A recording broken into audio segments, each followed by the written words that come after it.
The next part is in terms of language. The word dreamers can be a bit problematic nowadays because it does also exclude a population of people. I think a lot of times it feeds into the narrative that dreamers are young adults and teenagers, and I myself am not a teenager, so in the case by some miracle some type of legislation were to pass, it would exclude our parents and our grandparents, and so it's always important to educate ourselves on the language to use regarding undocumented individuals. These are two quotes from students that I've spoken to so far that I've interviewed for the resource guide. In terms of support, the first student said, quote, "It's 50-50.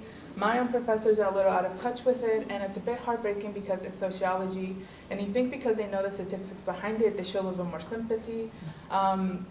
We need to make sure that we are always talking to our undocumented students to learn a little bit more about their experiences in terms of why maybe they're not achieving their full potential. There's always something that is impacting their education. And for the next student, they talked about seeking financial aid, and they said, technically we are not the ones paying, and we are simply seen as a number instead of actual human beings. As soon as he saw I was a Dream.US scholar, he put me in a box and assumed things about me before even talking to me. Again, it's always important to talk to our students. We never want to assume that they are experiencing certain things just because of what we hear in the news. And again, it puts them in a box, and we never want to assume things about them. So for the resource guide, me and Peter are working on this to, again, educate our faculty and staff about their undocumented students. So there's two portions. The first one will be dedicated specifically to the faculty and staff to educate them a little bit more on the undocumented experience, to help them learn the differences between having DACA, being fully undocumented, and having TPS, the policies and bans impacting their undocumented students, the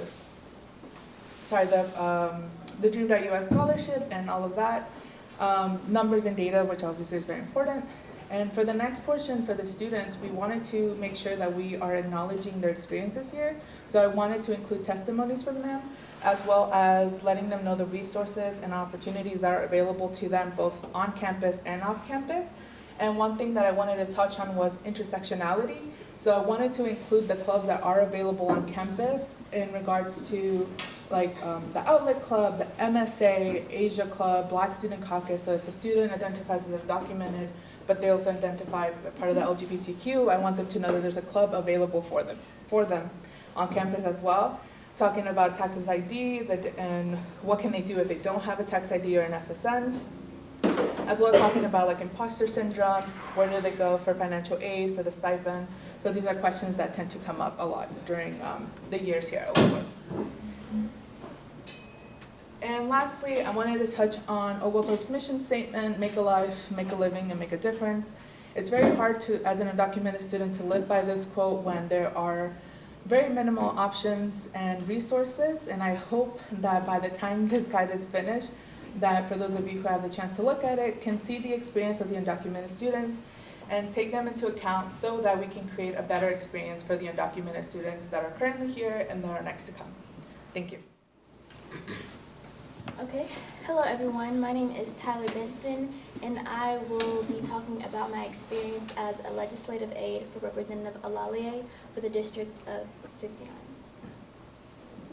So a little bit about me. I am a psychology major and a political science minor. Throughout my experience at Oglethorpe, I tried to do a lot of internships that focused on public policy and advocacy work. So as a legislative aide, my duties and responsibilities were I researched, wrote, and tracked key legislation. I did a lot of research. It was important so that we could build a case when we were trying to get legislation passed. I also scheduled meetings with field experts so we had a better understanding of how we could address these issues within the session. Some of those people were Stephen Owens, who worked with the Georgia Budget Policy Institute. He really focused on K-12 education. We also spoke to Mindy Benderman, who worked for GEARS, which is the Georgia Early Education Alliance for Ready Students. She gave us a better understanding of how pre-K through kindergarten had the opportunity to get funding through the state. And we also spoke to Elizabeth Apley, who was a lawyer who spoke about how to get better funding for affordable housing and the laws that were passed for affordable housing. also checked and responded to his emails. It was important that the constituents felt that their voices were being heard. So I responded to them in a timely manner and updated them concerning the bills that they wanted to pass, as well as bills that weren't being passed. We also attended community events in the district, just showing face, making sure people felt heard. We did this through hosting meet and greets, going to festivals throughout the session, and speaking at citizens' homes. So his policy priorities were education and affordable housing. He really wanted to focus on the opportunity weight. Georgia is one of 6 states in the United States that don't have an opportunity weight. An opportunity weight is a budget line that focuses on providing money to students who are living in poverty. He also wanted to focus on pre-K funding. When we were speaking to Mindy and Steven, they talked about how funding is for pre-K. For 0 to 3-year-olds, a lot of the spending goes towards them. That's why it's so expensive for people to send their kids to these grades, because they have to pay out of pocket. But for pre-K 4, they don't have to pay, which is why a lot of more money needs to go into these fundings. There's only 84,000 slots for pre-K students, which makes it necessary for more money to put into them. Students, for assistant teachers, they only get paid $18,000 a year, which is not a lot. And he wanted to also focus on school transportation. A big thing was comparing other states to the education and school transportation that we have in Georgia. It was found that in South Carolina, that the state was able to fully pay for the transportation, such as school buses, as well as the wages for the bus drivers. But in Georgia, only a little bit of the state funding goes towards school transportation, so the local districts have to pay out of pocket. Another big priority he wanted to focus on was affordable housing. In Georgia, a tenant has only 24 hours to pay for their rent. If they don't, the landlord has the ability to file an eviction notice. And while they don't often do this, it's important that we have a law that's put into place that allows them to have up to 7 days before they try to evict somebody. Because once you have an eviction notice on your file, it makes it harder to buy a house, it makes it harder to even get another apartment. So these are a couple of the policy priorities that he wanted to focus on. As well as the lack of affordable housing in Atlanta. There's so much gentrification happening that there are people who can't afford these houses, and they're forcing to have to move out of the homes that they were living in. So, in order to address some of these issues, he was able to file 3 bills throughout the session. H.R. 281 was a bill that would create a committee to explore how Georgia can best leverage our $1.2 billion lottery reserves to further the educational needs of all pre-K 4 students. Another one was HB 688, which focused on creating an opportunity act that would put a budget line for students in low-income families. This one was pretty hard because the quality basic education formula that we use in Georgia hasn't been changed since the 1980s. So it doesn't reflect the transportation, it doesn't reflect how much money needs to be put into the school system. So it made it even harder because people are not willing to have that conversation yet, because people are still focused on being comfortable with the bill that we've already had. Lastly, we had H.R. 490, which was a resolution that would create a bipartisan committee to study the quality basic education funding formula. He found that if he was not able to change the quality basic education formula right then, he wanted to create a study committee that allowed people to sit down, have a better understanding of what the formula looked like and ways that we could better it. So next year, when he came back during the legislative session, he had a better case to build. So here are some of the pictures that I had during the session. I was able to meet a lot of different people. I met Mayor Dickens, Nakima, and some of the people from the community. And this is Sine Die. Sine Die is the last day of session, which is the best day because, you know, they're working for 40 days straight. And just having, on Sine Die, I was there to almost midnight. They were sitting there listening to all the bills, and they couldn't end the day until the budget was passed. So when the budget passed, they were able to end on Sine Die, and they tore up all the bills, all the papers that they had throughout the whole entire session, and just threw them up. They were so happy, and I was too. Okay, now that I am a senior, I think it's important that other Oglethorpe students have the opportunity to go to the Capitol, to have those opportunities to learn. Because it's one thing to sit in the classroom, but it's another to actually learn how bills are being passed, how legislators are sitting at the table. And so I want to give those opportunities by just sharing how you could do that as a student. So for me, I applied in August 2021 for the position with the Democratic Caucus, but it also led to other opportunities. I went from working last session to being a part of somebody's campaign and then becoming his legislative aide for this session. So one thing that you can do is go to their website, and it shows you kind of the deadlines that you need to reach as a student for the next session.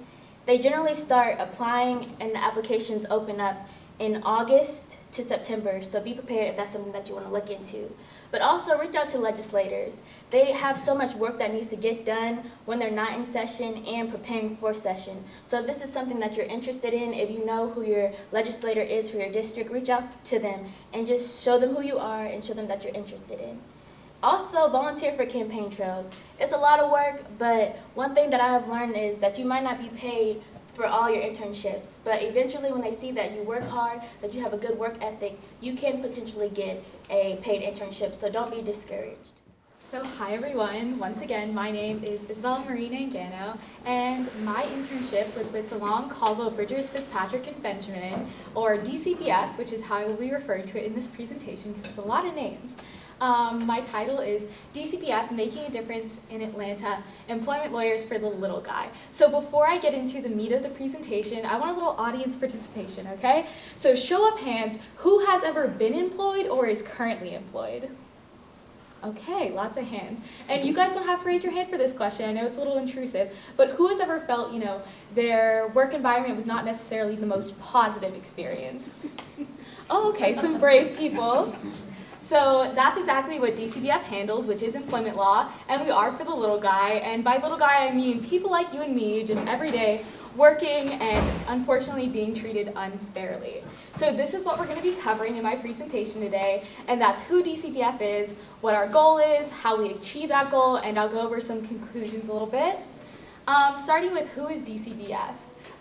We are a small legal office in downtown Atlanta focused on employment law.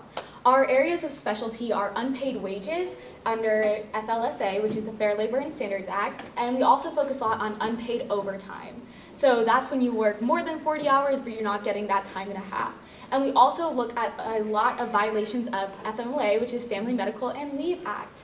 Our team is very, very small, with only 5 attorneys, 1 paralegal, and 2 legal assistants. I am one of those 2 legal assistants. We are very small, but we have a very, very large caseload. Anytime we have about 200 active cases to when busy season starts, we could get all the way up to 350, divided amongst all of us, so it is a lot of work, but it's a lot of good work.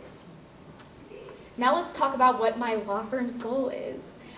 We strive to do our best for our clients, working towards getting them justice for wrongdoings of employers with no regard for the law. So in simplest terms, we are here to stand up to the people who aren't paying you, who aren't treating you right. We're here to be your best friend, your ally. Come to us if you ever have problems.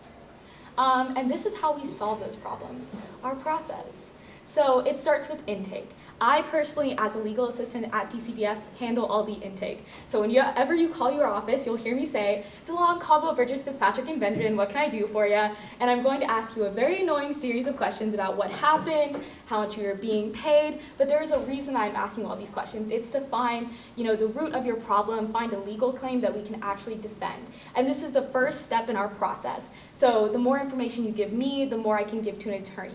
We do offer free consultations to anybody who calls in, and those consultations are actually after you do that intake with me, so you can actually have a really, really productive consultation. The attorney doesn't have to go through all those questions again that you just went through with me.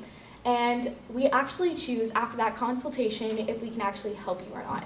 So unfortunately, roughly about 80% of the people who are calling into our law firm, though they have been wronged in some way, don't actually have a substantial enough legal claim for us to help them. However, that is not where these people's story end. We actually refer them out to the magistrate court, which is the lower court. So unfortunately, let's say your employer didn't pay your last paycheck and you're missing about $500.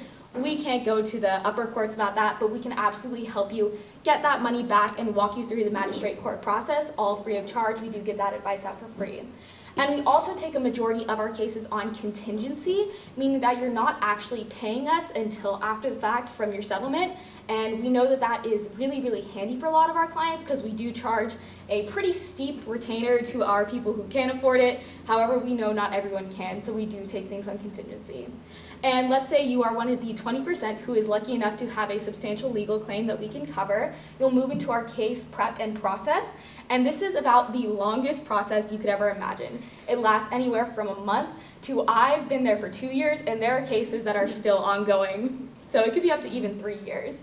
And there are multiple sub-stages to this process. It's very complicated, and those sub-stages have different varying degrees of client involvement. During discovery, when we're finding the evidence, you might have a lot of contact with us, but then for a few months after discovery, you might not hear from us, but we are working on your case, don't worry. And then ideally, after that, we'll move into settlement. So to be transparent, our law firm does not like to go to trial. We have a lot of cases, and there's only 5 attorneys, so we try not to go to trial very often because it's very laborious, and oftentimes you're not even insured a settlement. So that is why we do settle with outside things. So we do lunches, things like that without opposing, and we get you the best deal we possibly can. And unfortunately, that is actually not where a lot of our people's stories end. A lot of people have this misconception that you win your lawsuit, they hand you a $100,000 check, and you're good to live your life, but that's actually not how that works. It is a several month-long process where we give you checks, and more often than not, opposing and defense won't pay on time, which is oftentimes when we go back to stage 3 and we file complaints with the court and we get the money. Don't worry, you will ultimately get your money, but once again, it is a very laborious process, which is why we try so hard at it. And now for conclusions. I know some of you guys raised your hand. I want to reaffirm that our office is in downtown Atlanta, and it's very, very small. We have a very familial approach. I put our number, our email, and our website if you ever need it. These violations happen a lot more than you think they happen, and they're actually quite small. And it's not just FLSA and FMLA being violated. There's all kinds of things. So you can always call up your office, and I'll say, what can I do for you? And if you ever have questions about how I personally got this opportunity, I put my personal email address on the screen. That's all. So good morning, everyone. My name is Meri Flores, and today for the Making a Difference event, I will be presenting on behalf of the Oglethorpe University Monarchs and the work we have done collectively as a club and myself as an individual. So first, I will provide you with background information about the organization. Then I will touch on the impact the organization has had on the Oglethorpe community. And finally, I will share the impact that the organization's work and my own have had on the surrounding community.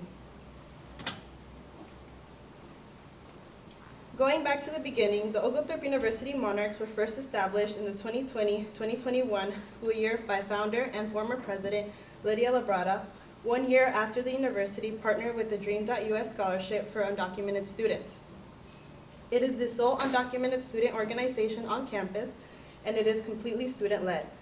The purpose of the club's establishment is to help undocumented students now and in the future continue to be unapologetic and unafraid, and to create a safe space for fun, advocacy, service, leadership, and self-care opportunities. And now here is a quick rundown of the organization's current executive team. I am proud to be here representing the organization as their head of communications and recruitment. Now to discuss the organization's impact on the Oglethorpe community. This year, our largest and most impactful event was our participation in the Supporting Georgia's Undocumented Students in Higher Education Conference that was held in the TLCC on October 28, 2022. During this conference, we assisted with organizing and promoting the event. We held a panel session in which we shared our experiences as undocumented students in Georgia, and we organized and held a closing celebration for students and their families. Additionally, I will be presenting at LASS on Friday about the lack of resources available to undocumented students going through the K-12 system in Georgia. We also continuously partner with other OU organizations on campus to embrace intersectionality because we strongly believe that we are more than our status.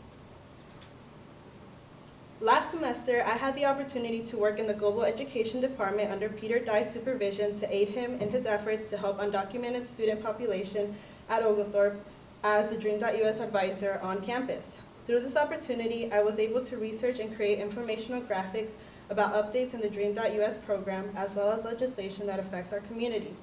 And I was also able to organize and host an informational session about Dia de los Muertos to educate the community about its cultural significance.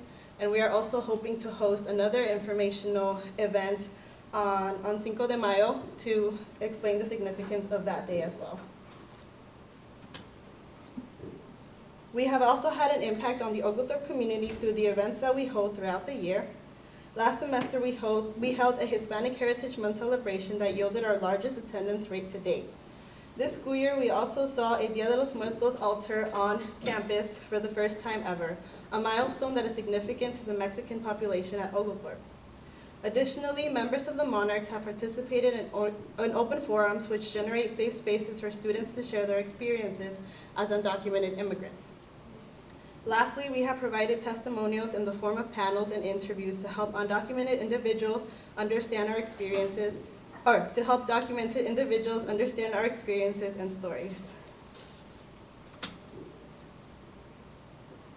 Our last major event this year will be our first annual Spring Gala, where we will recognize and celebrate our graduating Monarchs. This year will see the largest class of graduating undocumented students. We will also be honoring the accomplishments and hard work of some of our Monarch members and allies through an award ceremony during the event. It is truly remarkable that our first class of Dream.us scholars have completed their college education and that they accomplished so much during their time at Oglethorpe, and we want to celebrate that. The gala is set to be held this Friday evening outside of Hearst Hall. And now for the impact on the surrounding community.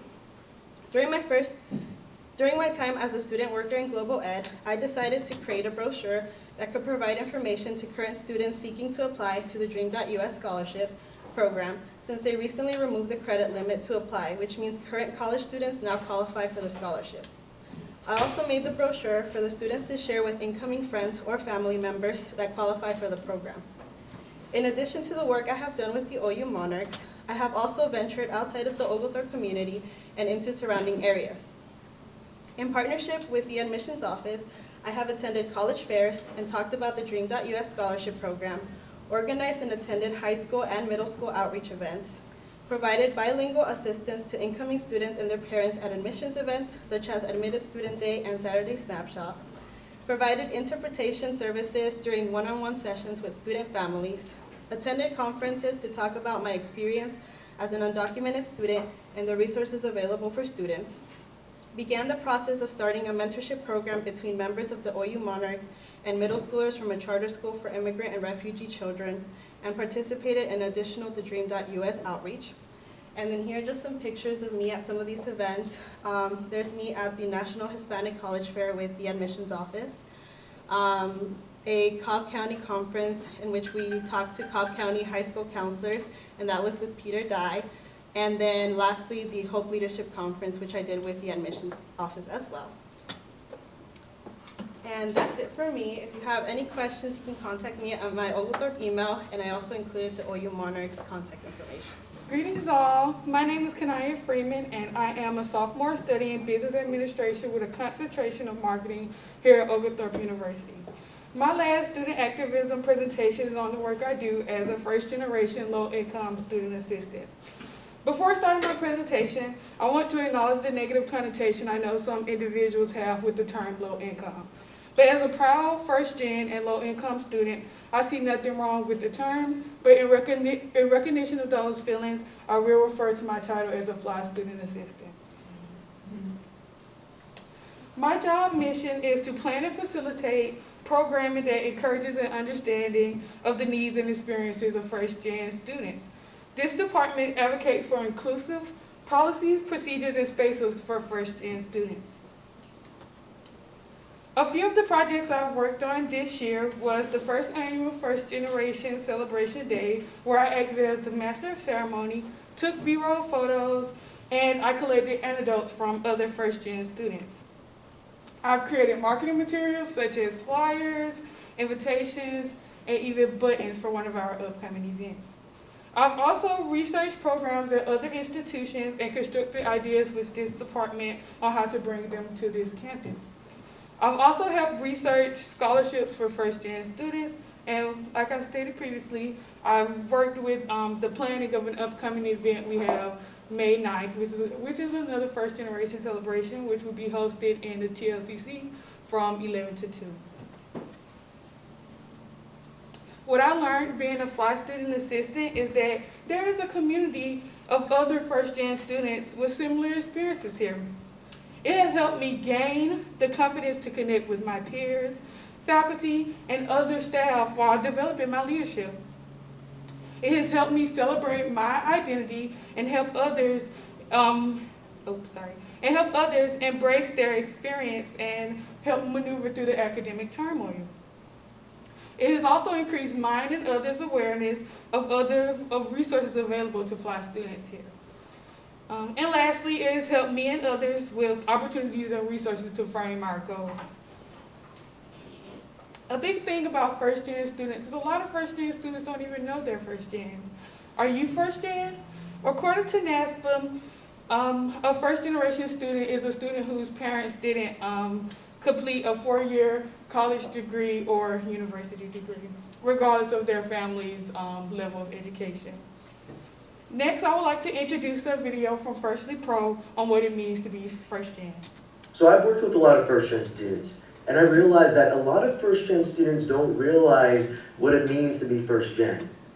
Being a first-gen student means graduating from high school and going to college and just not knowing how to navigate this entire space. Being first-gen means that you just don't know who to ask for help because none of your parents went to college and know how to navigate that space. Being first-gen also means being super independent because growing up, you probably had to just figure out a lot of things on your own without help. And most importantly, being first-gen means that there's like this entire hidden curriculum that you need to figure out and decode on your own in order to get from college to career. Look, college is hard and stressful for everyone, but especially for first-gen students who don't really have people they can ask for career help or professional development. Next, I would like to talk about my experience being first-gen here at Oglethorpe University. During my freshman year, I experienced a constant othering of self and a constant outsider status. I was reluctant to participate in academic conversations. I can remember vividly in my 314, my mathematics and human nature class, where my professor asked how many of us were familiar with a certain concept. I was one of 2 students who didn't raise their hand. In that moment, I was sinking in my seat, but I wasn't recognizing the only thing that was differentiating me from my classmates was exposure. I also had a lack of family understanding. One of my parents never went to college, and one of my sisters went to a HBCU, and I wasn't even sure my other sister could relate to my experience here. So I felt very alone. Then came the feelings of imposter syndrome. I would be sitting in class thinking at any moment somebody would tell me that I don't belong here. Then came the intersectionality of my experience here. As an African American woman, I could see a lack of representation in most of my classes. I've only ever felt seen in 3 of my courses. One which was an elective about Black intellectual history, and the other 2 which were core classes that are supposed to feel inclusive. One class we read Octavia Butler's Kindred, and the other was my 314 mathematics and human nature class, where I learned about the different experiences of mathematicians, whether that was as a woman or a minority. Then came the hidden curriculum that I had to learn. I had to learn how to study. I had to learn how to take notes. I had to learn different styles of formal writings. I had to learn things that I didn't even know existed, like conference etiquette. What can students do? Students can get involved with the department to form a first-generation student support group to help support first-gen students. Students can also advocate for programming centering first-gen students, such as how to study workshops or how to study workshops. And students can also build a first-generation mentoring program.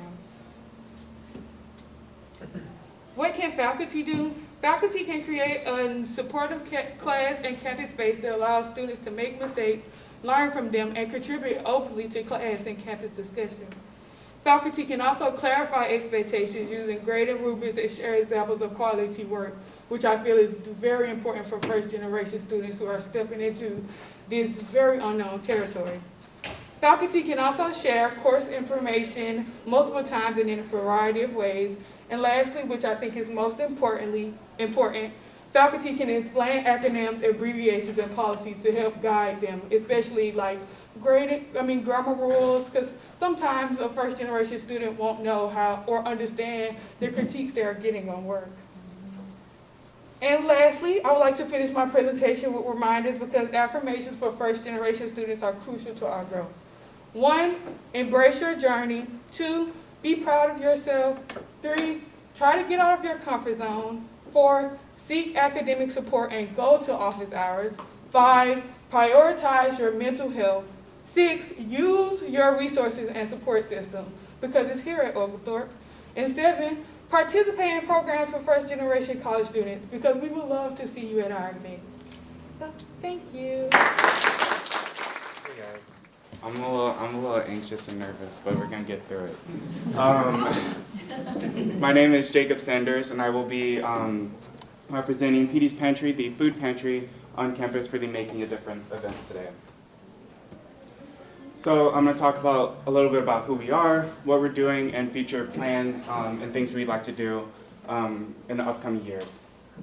Starting off, I'm gonna give you guys a brief history and some information about Petey's Pantry.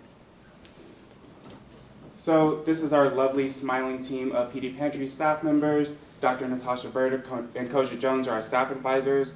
I am currently the pantry president with Finn Grindle taking over next year. Finn, where are you? Hi. Here she is. There they are. And then Angelo is our vice president of operations currently.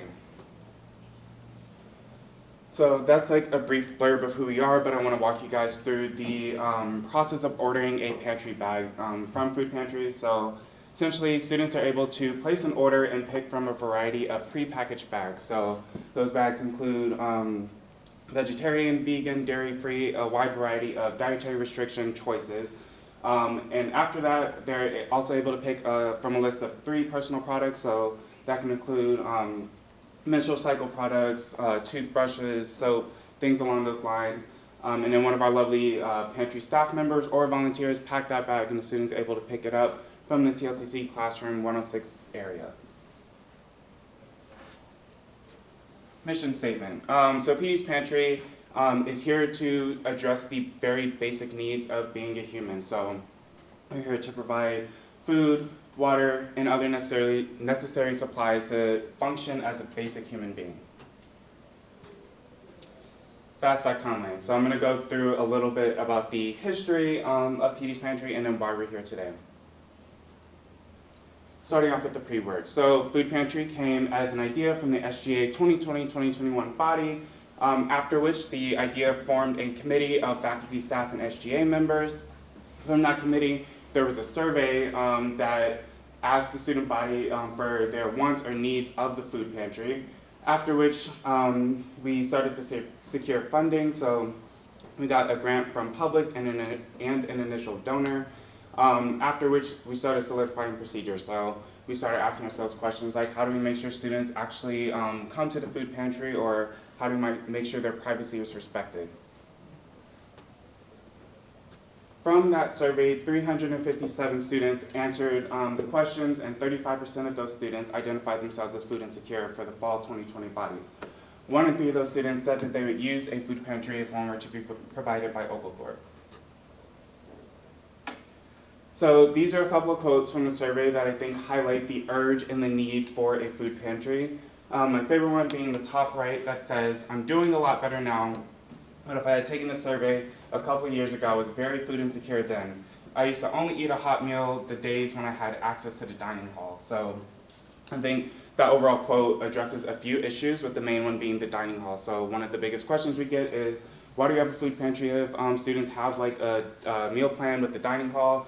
We answer that question because not everybody has the access to the dining hall. The dining hall has very limited hours.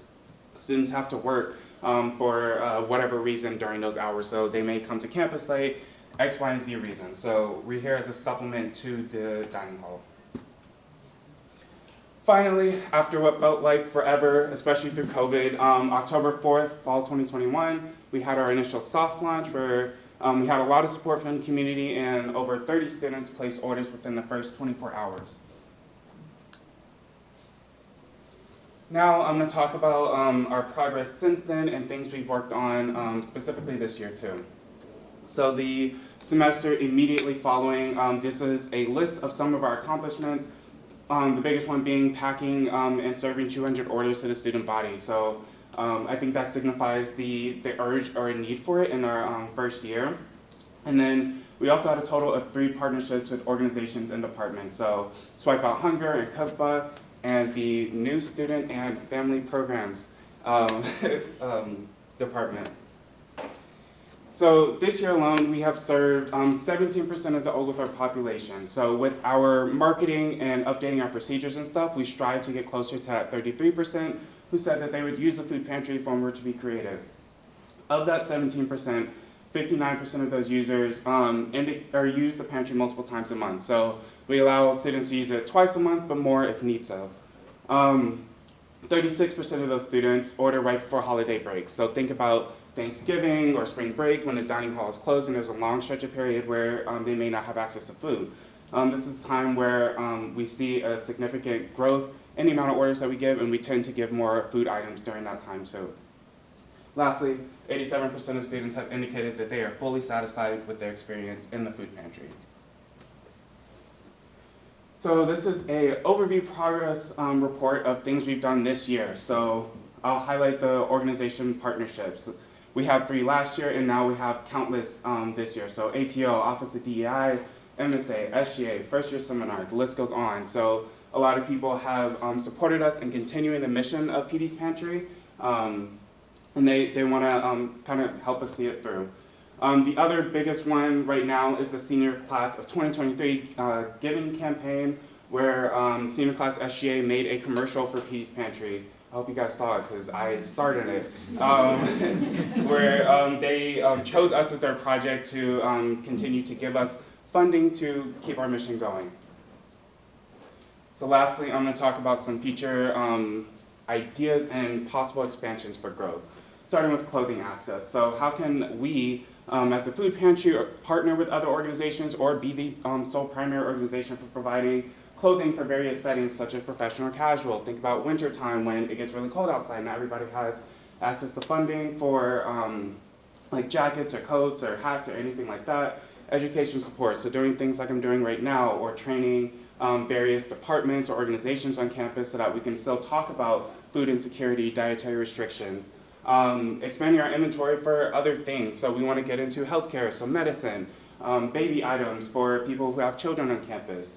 And lastly, looking at a more optimal program for, or a more optimal model for the food pantry. So the idea is to move towards a model of like a grocery store. Students can come in and pick out the items. So that way with these pre-packed bags, they're not necessarily wasting food, they're getting everything that they want and need.